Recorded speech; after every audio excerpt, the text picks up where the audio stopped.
मंडलाकारं व्याप्तचेतन चराचरं तत्पदं दर्शितं येन तस्मै श्री गुरवे नमः। नमो नमः सर्वेभ्यः। मम नाम राकेश। अहं शिक्षाशास्त्र द्वितीयवर्षीयः छात्रः। अद्य अस्माकम् आलोच्यविषयः अस्ति पर्यावरणं।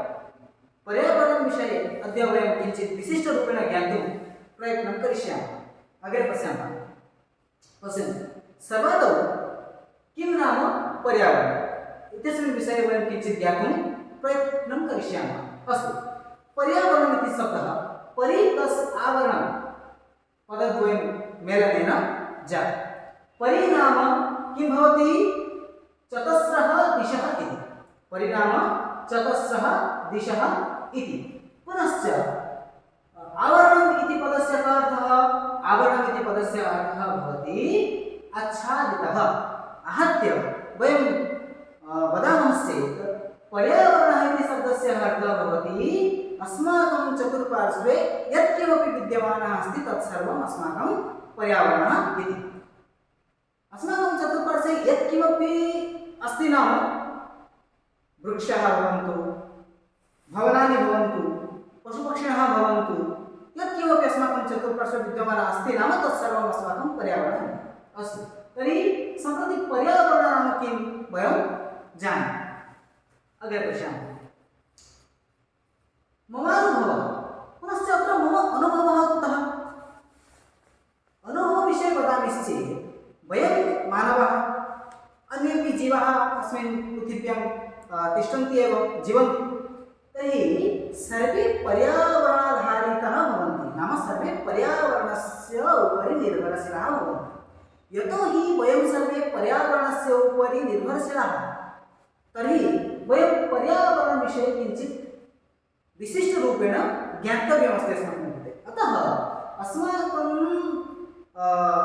शिक्षासत्रे एकं कार्यक्रमम् अनुष्ठितं। कदा?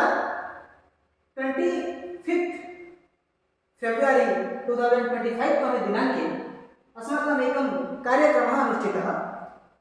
तस्मिन् कार्यक्रमे वयं किं कृतवन्तः? वयं सर्वे मित्राणि मिलित्वा अस्माकं परिसरे स्थितः आम्रवनं प्रति गत्वा पर्यावरणं किञ्चित् सम्यक्तया, किञ्चित् सन्निकटु, पर्यावरणस्य सन्निकटु गत्वा तस्मिन् विषये किञ्चित् ज्ञातुं वयं प्रयत्नं कृतवन्तः तद्दिने। तर्हि अहं तत्र गत्वा, नाम तस्य आम्रवनं प्रति गत्वा किम् अनुभूतं, किं मया परिवेशविषये, पर्यावरणविषये, प्रकृतिविषये किम् अनुभूतवान्, तत् अहम् अत्र व्याख्यानं करिष्यामि। आदौ किं भवति? शीतलता, अनन्तरं शुद्धता, अनन्तरं मानसिकशान्तिः। इतोपि बहु किमपि अस्ति, परन्तु मुख्यरूपेण वयं शीतलता, शुद्धता, पुनश्च मानसिकशान्तिः इत्यस्मिन् विषये किञ्चित् ज्ञातुं प्रयत्नं करिष्यामः। अग्रे किमस्ति? शीतलता। चिन्तयन्तु, यदा भवान् गत्वा आतपे तिष्ठति तदा भवान् किम् अनुभूतवान्, किम् अनुभवं करिष्यति तदा? सुनिश्चितमेतत्, वयम् आतपे तिष्ठामश्चेत् वयम् उष्णताम् अनुभवामः, एतत्तु सुनिश्चितम्। पुनश्च चिन्तयन्तु, वयं तदैव गत्वा कस्मिंश्चित् वृक्षस्य अधोभागे तिष्ठामः, तर्हि वयं किम् अनुभवामः? एतत् सुनिश्चितं, वयं तदा शीतलताम् अनुभवामः। नाम तत्र वृक्षस्य छायां यदा वयं भवामः तत्र अस्माकं शरीरं शीतलीतं भवति, नाम शीतलता वयम् अनुभवं करिष्यामः सुनिश्चितम्। एतावत् अहमपि यदा आम्रवनं प्रति गतवान्, आम्रवृक्षस्य अधोभागे अहम् उपविष्टवान्, तदा अहमपि शीतलता अनुभूतवान्।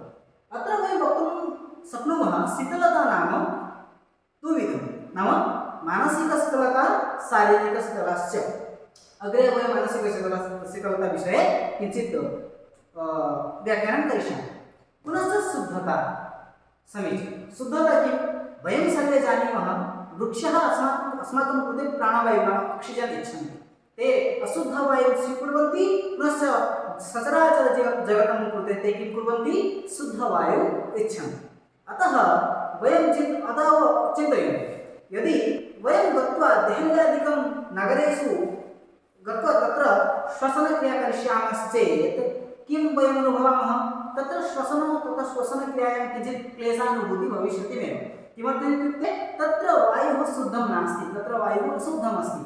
पुनश्च वयं कस्मिंश्चित् अरण्यप्रदेशे गत्वा तत्र किञ्चित् श्वसनक्रिया करिष्यामश्चेत् तत्र वयम् अवश्यमेव शुद्धताम् अनुभवामः। किमर्थमित्युक्ते तत्र नाम अरण्यप्रदेशे वायुः शुद्धः भवति, तत्र श्वसनक्रियायाम् अस्माकं सौविध्यं भवति, अस्माकं रुचिकरी भवति। अतः शुद्धता अहं यदा आम्रवनं प्रति गतवान् तत्र अहम् एतत् अनुभूतवान् यत् तत्र श्वसनक्रियायां किञ्चित् सौविध्यं भवति, किञ्चित् शुद्धता भवति। पुनश्च अग्रे वयं पश्यामः किमस्ति मानसिकशान्तिः। अहं पूर्वे एव उक्तवान् किं न यदा वयं वृक्षाणां समीपं गच्छामश्चेत् तदा वयं किम् अनुभवामः शान्तानुभवं करिष्यामः, नाम तत्र वयं किञ्चित् शान्तिः प्राप्स्यामः। तदनन्तरं किं शान्ति मानसिकशान्ति, नाम यदा वयं वृक्षस्य समीपे गच्छामः तर्हि अस्माकं मनः शान्तः भवति। यथा वृक्षः शान्तरूपेण भवति तथैव अस्माकं मनः अपि शान्तः भवति।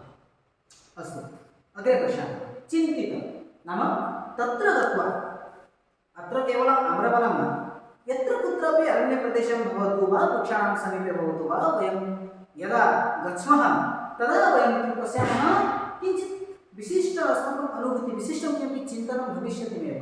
ममापि किञ्चित् विशिष्टचिन्तनं मध्ये अभवत्।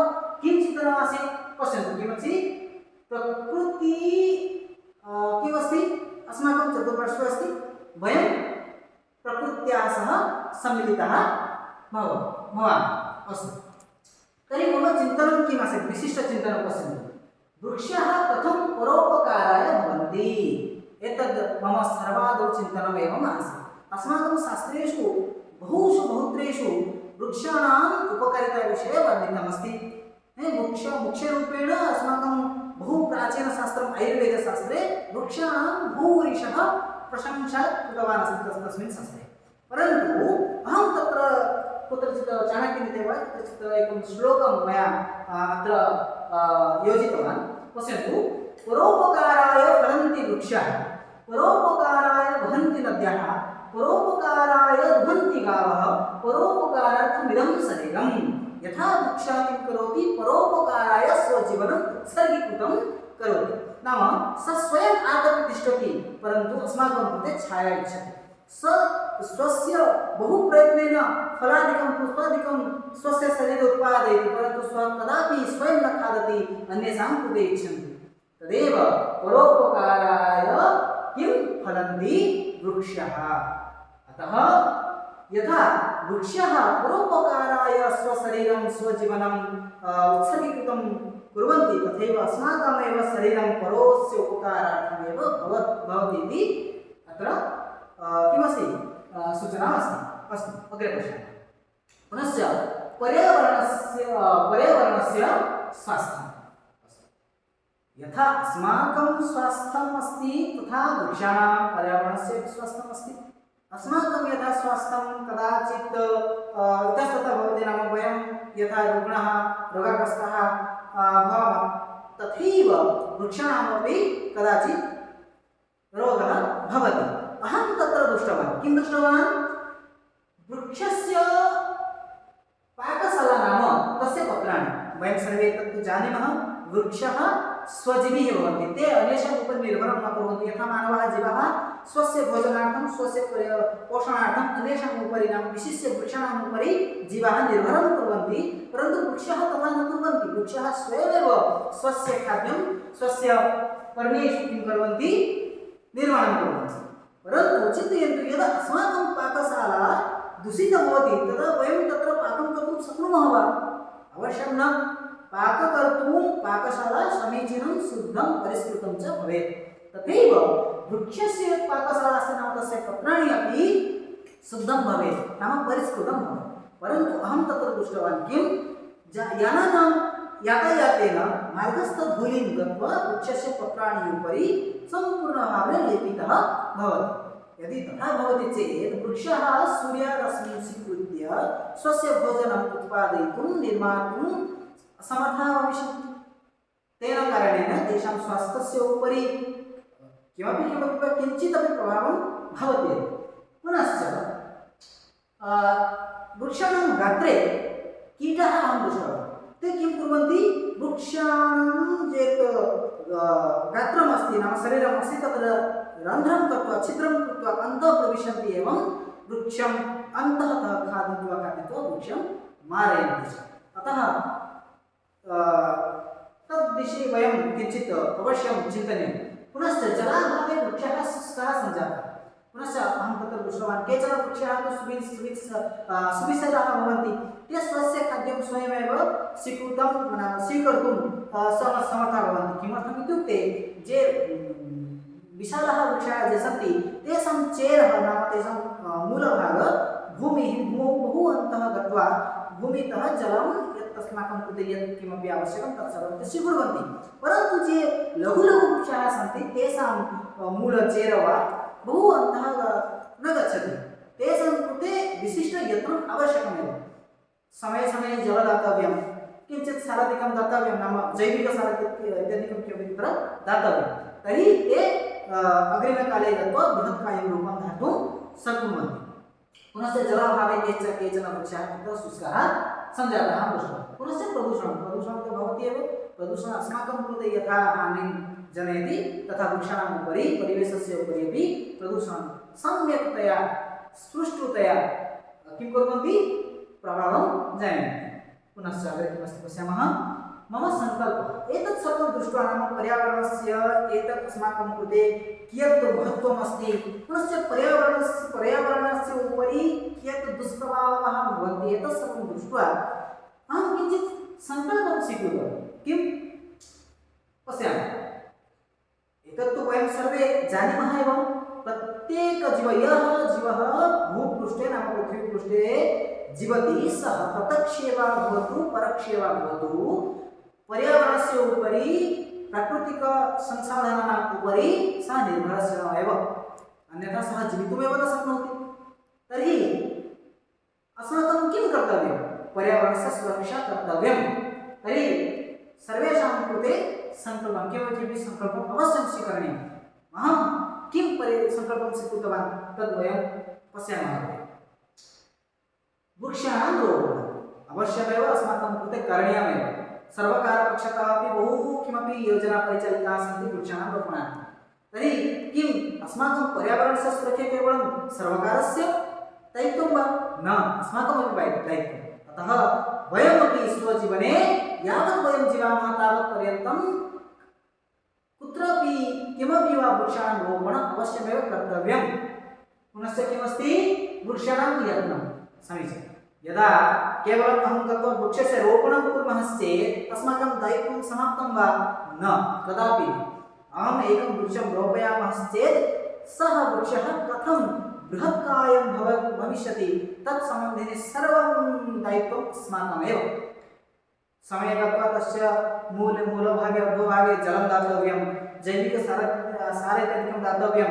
एतत् सम्यक् निरीक्षणं कर्तव्यं, कीटादिकं किमपि तस्य हानिं न कारयन्ति वा, एतत् सर्वम् अस्माकं दायित्वम्। अतः वृक्षाणां यत्नम् अवश्यं स्वीकर्तव्यं। पुनश्च प्रकृतिं प्रति हानिकारकद्रव्याणां परित्यागः एतद् बहु गुरुत्वपूर्णम् अस्ति।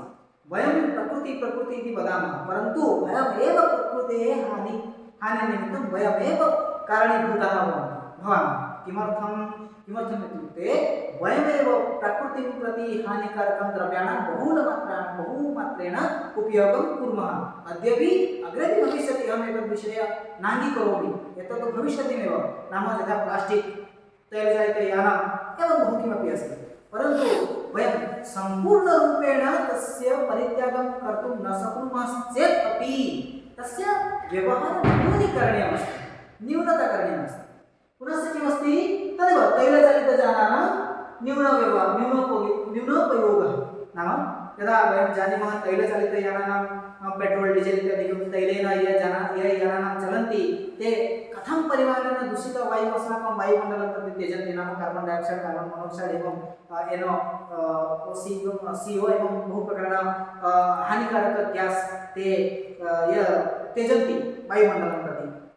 अतः तैलचालितयानानां वयं न्यूनोपयोगः कुर्मः। वयम् एतत् वक्तुं न शक्नुमः, वयम् उपयोगमेव न कुर्मः।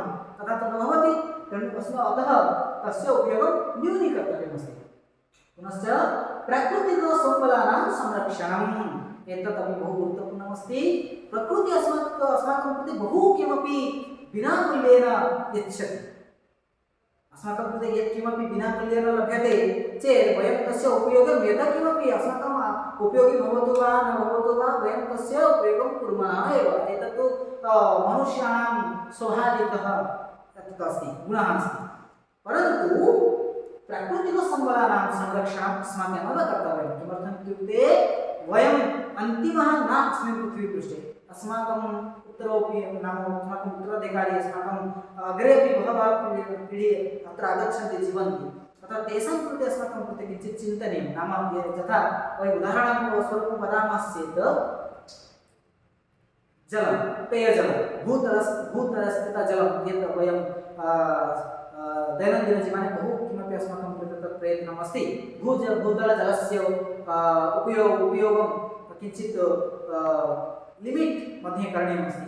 पुनश्च प्राकृतिकसम्पदानां खनिजद्रव्याणां ये सन्ति तेषामपि उपयोगं वयं किञ्चित् विचार्य तस्य उपयोगम् अवश्यं कर्तव्यमस्ति। अग्रे पश्यामः। पश्यतु अहमेकं डैग्राम् माध्यमेन अस्मिन् विषये किञ्चित् वक्तुं प्रयत्नामि।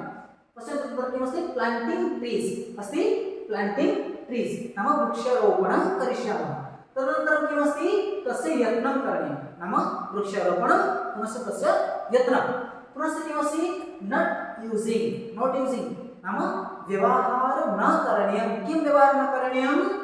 तैलचालितयानानां प्लास्टिक् ये पर्यावरणस्य प्रति हानिं जनयन्ति तेषां व्यवहारं न कर्तव्यं।